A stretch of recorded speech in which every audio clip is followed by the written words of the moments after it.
ലോകാവസാനത്തോളം നിങ്ങളോട് കൂടെ ഉണ്ട് എന്ന് പറഞ്ഞതാൽ കർത്താവിൻ്റെ സാന്നിധ്യം എപ്പോഴും അനുഭവിപ്പാനിടയാക്കണമേ.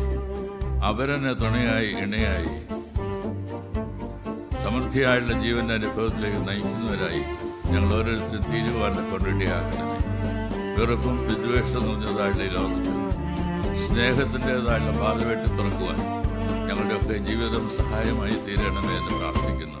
ഇവിടെ പിതാവായ ദൈവത്തിൻ്റെ സ്നേഹം, പുത്രനായ യേശു ക്രിസ്തുവിൻ്റെ കൃപ, പരിശുദ്ധ റൂഹായുടെ സംസർഗം, സഹവാസം പ്രിയരെ നമ്മുടെ എല്ലാവരോടുകൂടെ, നമ്മുടെ ഭവനങ്ങളോടുകൂടെ, നമ്മുടെ പ്രിയപ്പെട്ടവരോടുകൂടെ, ഈ ദേശത്തോടുകൂടെ, ദേശവാസികളോടുകൂടെ ഇന്നും എപ്പോഴും ഇരിക്കുമാറാകട്ടെ. എല്ലാവർക്കും എഴുന്നേൽക്കാം.